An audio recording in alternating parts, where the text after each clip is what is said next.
To talk about India's loss in Southampton, I'm now joined by former India captain Sunil Gavaskar live from Southampton. Sunil bhai, losing a match is one thing, but going down without a fight is completely a different thing. Many would term India's loss today as an abject surrender. You could say that, because to lose this match even before lunch showed zero resistance whatsoever. Apart from Ajinkya Rahane, who applied himself, there was nobody who seemed to be able to stay.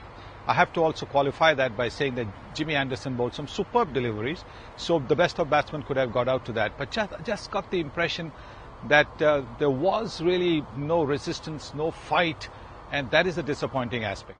Right, Sunil bhai, I'm trying to look at positives even in this loss. Is there anything that Indian batsmen can learn from Rahane's application in this test match? Yes, I think it's the way he was playing. He was not trying to reach for the ball. He was waiting for the ball to come to him. He was not reaching out for the deliveries around the off stump. And he was just trying to play with as straight a bat as possible. And whenever the opportunity came through to score runs, he was quick to seize on that. So that's also important. Even when you're defending such a big total or chasing such a big total, it's important to keep the scoreboard ticking. But I think the others were, playing with hard hands, trying to go too hard at the ball, and therefore paid the penalty. They were playing out deliveries outside the off stump. India had really two batsmen who could have saved the game for them. One was Moeen Ali, the kind of form he was in, and the other was Cheteshwar Pujara and Ajinkya Rahane. But because Cheteshwar Pujara is a long innings man, is a big innings man, he was the one who was expected to stick around. He got out to Moeen Ali. And then Moeen Ali, that run out. I mean, that run out was such a waste of a wicket because there was no run in it. Shikhar Dhawan just asked for a run, and Moeen Ali knew it was going to be a tight one. He was a little bit late to start, and we lost the one batsman who was in such good form. And I think from there on, it was always going to be tough. Right, Sunil bhai, MS Dhoni in the post-match interview said, we allowed Moeen Ali to bowl well, allowed being the operating word. What do you make of Ali? Is he that good a spinner to pick up 8 wickets in a test match, or were Indians poor against him in this game? He's not a bad spinner.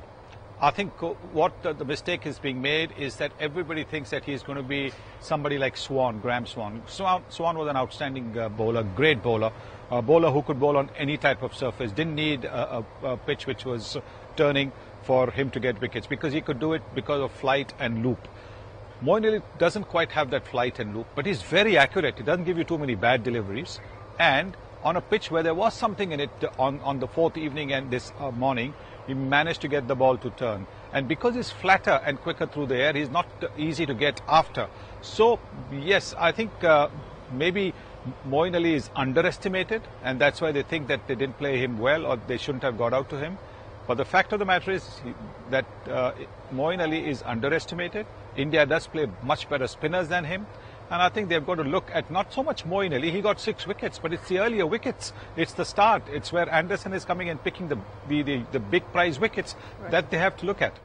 Right. After, Sunil bhai, 10 winless tests in a period spanning almost a year now, India have allowed England to register a win. Have they also in the process given the momentum that England needed to win a test series too?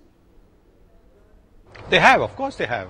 India had England on the ropes with that victory at Lord's, their headquarters. To have a victory at Lord's and to beat them over there meant that they were totally demoralized. But then India, I don't know what they did in the 5 intervening days before the next test match, but they were sloppy in the field the first morning. They allowed Alistair Cook to get away. They've got to look at not just the batting, they've got to look at their slip fielding. They've got to look at a lot of things. When they were fielding, there were so many misfields on day one. It was almost as if they'd taken their foot off the pedal.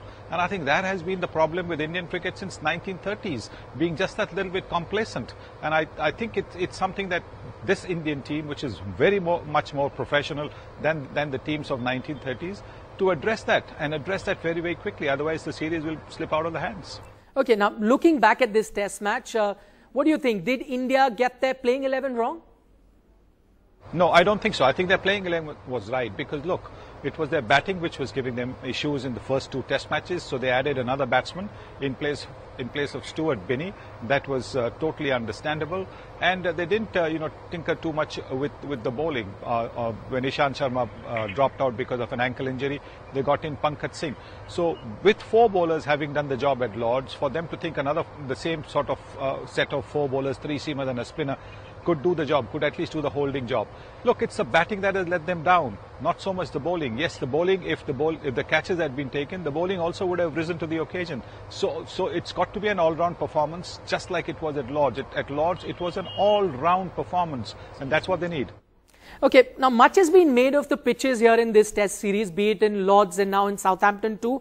But just looking at the evidence of what we've seen in the test series so far, would it also be fair to say that the fact of the matter is, England seam bowling attack is far better than the Indian seam bowling attack at the moment? Well, England certainly have utilised the conditions well. They are familiar with the conditions.